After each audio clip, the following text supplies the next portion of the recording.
Olá, queridos, tudo bem? Tema novo hoje, hein? Então, vamos esquecer a urbanização, espero que todos vocês tenham entendido, tá? E a gente vai começar a falar sobre agropecuária brasileira, agricultura e pecuária, tá? Gente, a agropecuária, ela faz parte do setor primário da economia. Lembre-se que o setor primário, ele vai ser formado principalmente não, por esses três outros setores. A gente vai ter a agricultura, a pecuária, o extrativismo e dentro do extrativismo, por exemplo, cabe desde o extrativismo mais básico, né, como aquela pessoa que coleta algumas coisas no meio da floresta, como também um extrativismo muito mais industrial, como é o caso da mineração. Então, no caso quando a gente fala de extrativismo, é um pouco mais amplo. E agricultura e pecuária, gente, e mesmo extrativismo, esse setor primário da economia brasileira, ele é basicamente o que sustenta a economia do país, tá bom? Lembre-se que o Brasil, ele não é exatamente assim, a gente teve um processo de industrialização? Sim. Foi tardia? Foi. Teve vários problemas? Teve. Porém, ainda que a gente tenha muitas indústrias, o que vai realmente fazer com que o PIB brasileiro avance é esse setor, tá? O setor agropecuário do país. Então esse vai ser, pelo menos por enquanto, o setor mais importante. E aí a gente vai entrar num termo, né, quando a gente fala dessa agricultura e da pecuária e desse setor, né, setor primário, a gente tem um termo que usa bastante, que são as commodities. Então o Brasil, ele é um país que vende muitas dessas commodities. O que são as commodities? São esses produtos primários que acabam tendo um preço internacional, né? Ele é um preço que basicamente é o próprio comércio internacional que acaba determinando. Claro que tem, você pode deixar o preço mais alto ou menor, né? Dependendo da concorrência. Só que de maneira geral ele tem sempre, digamos que um valor ali que é estipulado por esse mercado internacional. Então isso significa que em momentos de crise, gente, o que menos geralmente vai ser vendido vão ser essas commodities, tá? As commodities, muitas vezes, elas vão ser muito afetadas por esse valor de mercado, por crises internacionais, por alguma guerra comercial entre países. O Brasil, por exemplo, ele está sempre na corda bamba. Como a gente depende muito da venda dessas commodities, né, desses produtos primários, seja soja, seja cana-de-açúcar, seja, enfim, qualquer coisa que a gente venda para outro país,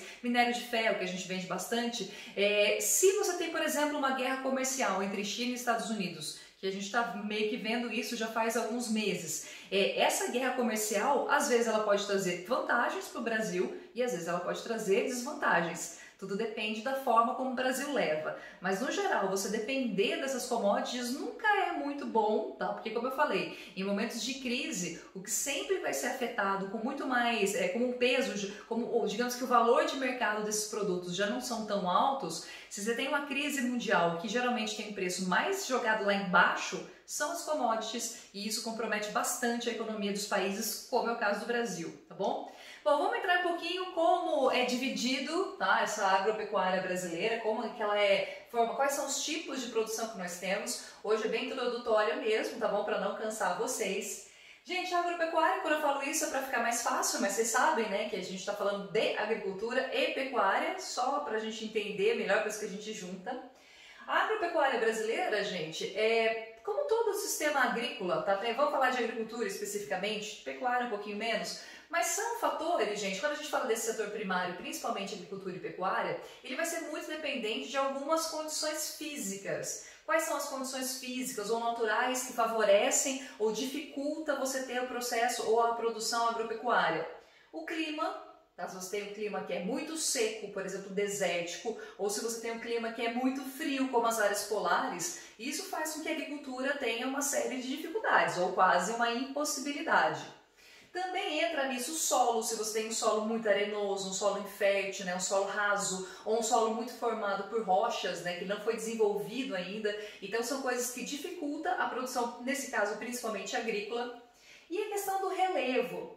Entendam, gente, que o relevo ele é um limitador quando a gente está em áreas que são muito elevadas, tá? Se eu pegar, por exemplo, as cordilheiras. Só que nós temos, sim, alguns sistemas ou algumas culturas, por exemplo, os asiáticos, ou mesmo se eu pegar o Império Inca, o Império Maia, tá? O Inca principalmente, eles, mesmo em áreas muito montanhosas, eles conseguiam fazer, sim, agricultura nessas áreas, tá? Eu vou mostrar para vocês na semana que vem que os asiáticos, por exemplo, eles têm uma produção em jardinagem e terraceamento que mesmo tendo altitudes ou relevo muito acidentado, muito montanhoso, eles conseguem ter uma produtividade muito alta. Então, quando eu falo de relevo, o relevo interfere muito mais como um facilitador, mas não impeditivo, tá? Não é uma coisa que impede você ter agricultura. Diferente de clima, tá? Mesmo clima, vamos pensar bem. Esses fatores naturais, eles são condições então que a própria natureza nos dão e que a gente se aproveita. Não quer dizer, gente, que o ser humano, com suas várias tecnologias, não consiga dar um jeitinho nisso aqui. Então a gente consegue sim ter certas produções agrícolas em áreas que são muito secas. Israel, por exemplo, Israel é um exemplo maravilhoso. Israel consegue ter produção agrícola praticamente no meio do deserto, tá bom? Só que para a gente ter esse tipo de técnica, esse tipo de manipulação das condições naturais, a gente precisa ter uma coisa, que é dinheiro, tá, gente? Se você não tiver dinheiro, você não consegue fazer a aplicação dessas técnicas, que a maior parte delas, nesses casos extremos, são técnicas que vão ser muito caras. Então, por isso que é mais fácil quando você já tem ali, né, a condição natural mais fácil. Então, isso favorece bastante, principalmente no caso da agricultura. As condições socioeconômicas também relacionam-se muito com as técnicas, com os tipos de técnicas que nós vamos usar na agricultura. Se a gente está em um país desenvolvido, desculpa, a gente vai ter, gente, muito dinheiro, riqueza, todas as técnicas possíveis, todo o maquinário, sementes selecionadas, talvez até sementes transgênicas. Então, se você está num país que é rico, a facilidade que você tem na produção agrícola, sem dúvida nenhuma, vai ser muito maior. Então, você consegue ter uma produtividade até maior, mesmo muitas vezes, com áreas pequenas. Às vezes você não precisa nem ter um grande terreno para fazer a produção agrícola, porque você tem um monte de técnica que é muito eficiente e tem altíssima produtividade. Então, país rico é um grande exemplo de produtor que tem tudo, que tem condição natural, que tem terreno e que tem dinheiro, é os Estados Unidos, tá, gente? Os Estados Unidos, ele consegue ter uma produtividade imensa, tá? Ele é um país que é industrial, então ele não depende das commodities, mas a commodity também ajuda bastante os Estados Unidos a ganhar bastante dinheiro. No caso dos países subdesenvolvidos, aí a gente já tem probleminhas, né? Que se você está num país subdesenvolvido, mesmo que você tenha um terreno muito grande, a sua produtividade muitas vezes não vai ser a mesma, porque você não consegue fazer os mesmos investimentos que um país desenvolvido, que um país rico, tá bom? Gente, eu posso dividir a agropecuária em dois tipos, tá? Digamos que são classificações diferentes. Eu posso classificar a agropecuária segundo os tipos de produção e segundo os tipos de técnicas, tá? Então são formas diferentes de você classificar a agropecuária brasileira. Quando eu falo de tipos de produção, basicamente a gente produz para duas coisas. Ou você produz na forma de subsistência, ou você faz produção comercial. Então vamos devagar. Por que eu estou falando de subsistência? Não significa necessariamente que o produtor ele não possa vender, tá, gente? Quando a gente fala de subsistência, não é necessariamente que a pessoa não vende a sua produção, e sim que ela faz uma produção pequena, não é uma produção em larga escala. Muitas vezes quem faz isso daqui, ou porque realmente vai se alimentar disso, ou porque vai vender, por exemplo, em pequenas feiras, né? Tem aquela produção que não é uma coisa muito grande. Muitas vezes, essa pessoa aqui que faz a produção de subsistência também tem um tipo de serviço familiar, então é quase sempre a família que trabalha. Ele até pode, às vezes, contratar uma ou outra pessoa, mas o básico mesmo, quem vai fazer a maior parte da produção é uma questão familiar, né? Então, quando você vai nessas áreas mais de sítios, nessas áreas mais rurais, é muito comum a gente ver esses pequenos produtores. E quase sempre, gente, quem faz produção de subsistência raramente tem muito dinheiro, então raramente vai fazer uma produção com uso de muitas técnicas, tá bom? Até porque se ele vai vender para pequenos mercados, provavelmente o dinheiro que ele vai ganhar não é um grande dinheiro, então ele não consegue fazer grandes investimentos, tá bom? Diferente desse pessoal aqui. Quem faz agricultura comercial vai fazer geralmente uma agricultura em larga escala. Essa agricultura comercial ela pode ser tanto para mercado interno, quer dizer, para você vender dentro do território brasileiro, ou para você exportar. Se eu pensar, por exemplo, em cana-de-açúcar, você sabe, né, gente? O Brasil ele é um grande produtor de cana-de-açúcar. E da cana-de-açúcar, da produção da cana, a gente vende, na verdade, esses subprodutos, né? A gente vende o açúcar, a gente não vende necessariamente a cana, tá? A gente vende os subprodutos, que pode ser álcool em gel, por exemplo, a gente está vendendo bastante álcool em gel, o etanol ou mesmo açúcar. E açúcar hoje em dia tem vários tipos de açúcar também, né? Você tem o demerara, você tem o orgânico, você tem não sei o que, enfim. A pessoa que faz essa agricultura comercial, se ela vende para fora, ou mesmo se ela vende para dentro, e aí o que faz ela vender para fora ou aqui só no mercado interno? O preço, tá? O preço. Se, por exemplo, compensa mais o produtor de cana-de-açúcar produzir açúcar, né, o açúcar mesmo, para vender para outros países, ele deixa de produzir o etanol. E aí, quando ele deixa de produzir o etanol brasileiro começa a ter um preço lá em cima, tá? Ou em alguns casos é o contrário. Às vezes compensa mais ele não vender o açúcar brasileiro e produzir o etanol. E aí ele vende o etanol um pouquinho mais baixo. Enfim, vai depender muito da situação do mercado, tanto interno quanto externo. Esse senhor aqui, gente, esse sim tem dinheiro, tá? E quando eu falo dinheiro, esses caras têm muito dinheiro, tá? Então eles conseguem fazer uma produção gigantesca e se eles têm muito dinheiro, eles têm várias técnicas, eles têm várias práticas bem diferentes do que a gente tá, né, do que esse coitadinho aqui consegue fazer. E aí a gente vai para as técnicas, tá? Os tipos de técnicas diferentes que vão ser aplicadas nessa agropecuária. Nós podemos ter, gente, um tipo de agropecuária que é tradicional. Como o nome mesmo está dizendo, você vai usar técnicas que vão ser usadas às vezes até séculos, tá? Então é as mesmas técnicas que às vezes aquela família de subsistência faz há muito tempo e ela continua fazendo. Da tradicional, então, ela muitas vezes não vai ter uso de maquinário, sementes selecionadas, talvez alguns agrotóxicos, sim, mas não vai ser em larga escala como no caso dos grandes produtores. Então aqui a gente vai ter um uso às vezes até bem rústico de algumas técnicas que são bem rudimentares, tá? Então aqui é uma coisa bem sem grandes tecnologias. Diferente da agricultura moderna. A agricultura moderna, gente, ela inclusive é quase o mesmo patamar, a gente pode até entender como se fosse uma espécie de produção industrial no campo. Porque você às vezes tem certos tipos de técnicas, certos tipos de tecnologias que são impressionantes, tá? A gente tem, por exemplo, alguns tratores, quando a gente fala trator na agricultura moderna, esqueçam aquela imagem do tratorzinho, tá? A gente tem algumas máquinas agrícolas que elas são enormes, que elas têm, aliás, dentro dela tem ar-condicionado, GPS, não precisa nem de pessoas para pilotar, você pode colocar as coordenadas do GPS no trator e ele pode ir sozinho.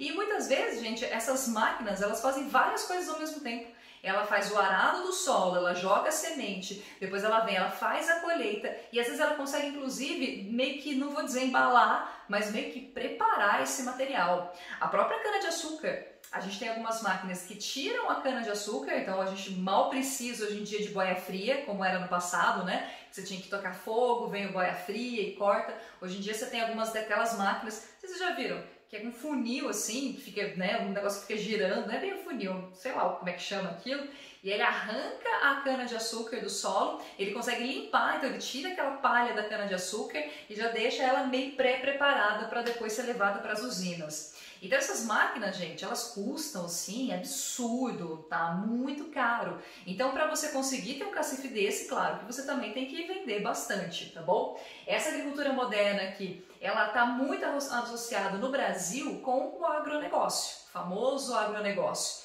Esse agronegócio, ele tem grandes territórios, né, grandes áreas de produção, ele consegue produzir muito, tem realmente uma concentração de terras, quer dizer, esses produtores, eles compram pedaços menores de terra, né, expulsam os moradores locais, compram. Tudo bem, mas a gente sabe que compra com uma pressãozinha, mas enfim, eles compram muitas propriedades, ele tem uma grande concentração de terra, e aí ele usa todo o dinheiro dele nessas práticas super modernas. A gente tem no Brasil, por exemplo, vocês sabem, né, gente, muitas plantas que são transgênicas, tá? O que é o transgênico? O transgênico é algum tipo de espécie vegetal que você fez alguma modificação genética para ela ser ou mais resistente ou para durar mais, tá? Pensem que tem alguns tipos de vegetais que são para existir só em um período do ano, tá? Só que a gente consegue ver alguns tipos ou frutas ou legumes o ano inteiro. E por que a gente consegue ver o ano inteiro? Porque você aplica exatamente essas práticas modernas que fazem com que esse material possa ser produzido quase que o ano inteiro de forma não muito natural, já que teve uma modificação genética. Por último, a gente vai ter essa produção orgânica. Gente, a produção orgânica, ela vai usar algumas práticas que são sim um pouco mais modernas, por isso que a gente não chama de tradicional, tá? Então você tem às vezes algumas formas de cultivo que são um pouquinho mais modernas, porém você não usa nenhum tipo de química, nem para agrotóxico e nem para fertilizante. Então você usa apenas os fertilizantes que são muito naturais, né? O próprio se produz ali de várias coisas, o fertilizante natural, e você não usa o agrotóxico. É uma produção que está muito na moda hoje no Brasil, né? Quando a gente vai nos mercados, por exemplo, a gente vê bastante em várias gôndolas os produtos orgânicos, e tem toda essa onda no Brasil, né, de pessoas que estão consumindo mais esses produtos que são considerados produtos verdes e que, portanto, seriam melhores para a saúde. São mesmo, tá, gente? Se a gente pensar no orgânico, ele é de fato melhor, já que ele não tem nenhuma química, né, nele, no seu processo de produção. Então, realmente, é algo que é muito mais benéfico à saúde. Porém, no Brasil não há incentivo para a agricultura orgânica. E isso faz com que o produtor orgânico, porque pensa bem, se ele não usa química, se ele não usa nem fertilizante e nem agrotóxico, como esse cara aqui, a produção dele, gente, não vai ser tão grande. Ele não consegue ter a mesma produtividade. E às vezes até a aparência do que ele está produzindo não vai ser uma aparência tão bonita quanto na produção moderna. Então ele muitas vezes ele fica muito restrito, né? Até a planta dele talvez até dure menos, conserva-se por menos tempo. Então significa que ele não consegue vender pelo mesmo preço, ele é obrigado a vender por preços um pouquinho mais altos. Então é por isso que no Brasil, quando a gente vai comprar os produtos orgânicos, eles ainda são mais caros e ainda são pouco acessíveis dependendo da população, tá? A população é pobre e não vai ter dinheiro para comprar produtos que são realmente produtos orgânicos, tá bom? Eu coloquei aqui embaixo, gente, uma alternativa que é essa agrofloresta. Porque veja bem, nós vamos falar na próxima semana mais sobre o agronegócio e essa importância do agronegócio, principalmente na economia brasileira. Só que o agronegócio usa as táticas modernas, faz concentração de renda. O grande problema, se eu pensar no agronegócio, gente, está também na questão da biodiversidade. Eles praticamente eliminam a biodiversidade e não se produz coisas da alimentação do brasileiro. Se eu pegar o grande agronegócio brasileiro, ele vai produzir muitas vezes soja. E soja não é um produto que faz parte constante da nossa alimentação. A soja ela é usada muito mais para fazer ração do que necessariamente para alimentação. Então isso é uma grande crítica que se faz ao agronegócio. Tem outras também, mas a gente deixa para a semana que vem.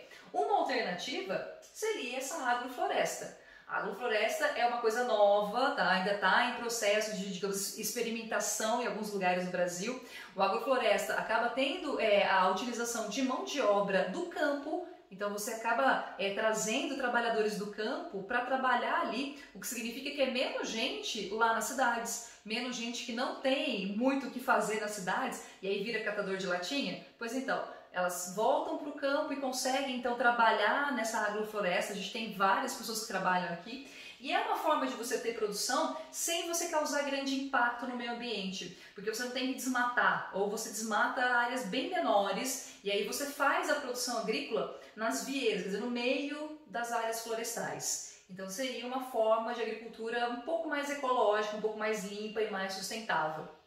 O problema dessas duas, de novo, são caras, tá? Continuam sendo técnicas caras, porque elas não têm a mesma produtividade. Se você não consegue produzir tanto, quer dizer que você não consegue ganhar o mesmo dinheiro, tá bom? Então ela não é exatamente viável para todos os lugares. Por isso que a gente continua tendo a agricultura moderna e a tradicional também, tá bom? Só para terminar, gente, até fiz aqui, não sei se estava aparecendo que nem chifrinho para mim, será que estava aparecendo? Bom, se estiver aparecendo podem tirar sarro, não ligo, tá bom? Nós vamos ter, gente, então na agropecuária também, principalmente na pecuária, tá? Esses dois termos, ó, intensivo e extensivo. Que serve principalmente para produção de gado, ou pode servir também para produção de suínos, tá? Então é mais para produção de animais, mas principalmente gado bovino.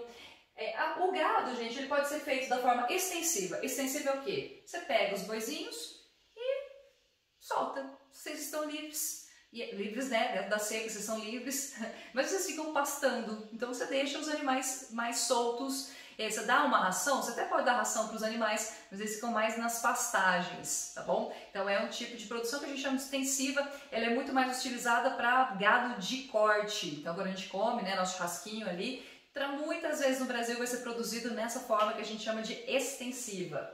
A produção intensiva, você não deixa esse gado solto, você deixa ele preso. E aí serve, por exemplo, para as granjas, tá? A maior parte das galinhas, raramente elas deixam as galinhas soltas comendo apenas o que elas acham pelo chão. Então você dá ração constantemente e aí depois você tem o abate. Se vocês já viram o abate, tá? Se vocês comem nuggets, por exemplo, recomendo que vocês vejam como que é feito nuggets. Eu já vi, não pessoalmente, porque eu não sou idiota, mas eu já vi como é feito nuggets. Salsicha também já vi, e eu continuo comendo do mesmo jeito, porque eu não tenho nojo não, mas se vocês tiverem curiosidade e forem nojentos, forem mais sensíveis, tá gente, eu não recomendo que vocês assistam nem como é feito nuggets, na verdade mesmo o abate da galinha como um todo, qualquer tipo de abate não é muito interessante não, tá? Essa forma intensiva, ela é feita muito mais, você deixa o gado preso, tá? Seja suíno, sejam as aves, ou seja mesmo bovino, pode acontecer isso. No caso dos bovinos, o que faz a produção intensiva é muito mais gado de leite, tá bom? Então você deixa as vaquinhas lá presas, e aí você vai ter aqueles sugadores, né, que coloca nas tetinhas delas, coitadinhas, e aí você faz a produção leiteira, e aí depois do leite você faz outras coisas. E a produção intensiva, no caso do gado, gente, gado bovino especificamente, ele até pode ser feito para carnes que são muito mais caras, sabe? Quando você quer fazer alguns tipos de cortes que são muito mais caros, são muito mais nobres, você pode ter algum tipo de abate. Tanto é que não é por nada que tem alguns tipos de carne que custam muito caro, tá? Certos cortes às vezes são muito caros, mas por quê? A vaca ou o boi ele é produzido nessa forma intensiva, né? Alta tecnologia, e aí ele fica preso, ele só se alimenta de algumas coisas bem específicas, e aí você tem um corte lá que custa não sei quantos reais, tá? Eu sei porque, claro, né? Eu já paguei? Já paguei, já comi essas carnes e tal. Depois, se vocês quiserem, a gente conversa melhor sobre esse tipo de corte, tá bom? Dá um pouco de dó, gente, não recomendo que vocês vejam não, tá bom? Bom, então é isso, a nossa introdução à agropecuária, tá? Falei de maneira mais geral. Na semana que vem a gente vai ver também alguns outros conceitos que são importantes. A gente vai falar um pouquinho sobre a Revolução Verde, que está diretamente relacionada com a agricultura moderna. E aí a gente parte para o agronegócio também, tá bom? Gente, é isso. Espero que vocês tenham entendido, espero que vocês tenham gostado. Um beijo pra vocês, saudades enormes de vocês, tá bom? Aliás, eu tava lembrando, eu tenho várias fotos de vocês do segundo ano. Um dia eu vou colocar aí no Twitter pra vocês darem uma olhadinha, tá? Pra vocês morrerem de saudade. Porque eu não sou obrigada a ficar passando saudade à toa, não é mesmo? Acho que eu tenho que compartilhar esse sentimento com vocês também, tá bom? Gente, um beijo, até semana que vem. Tchau, tchau.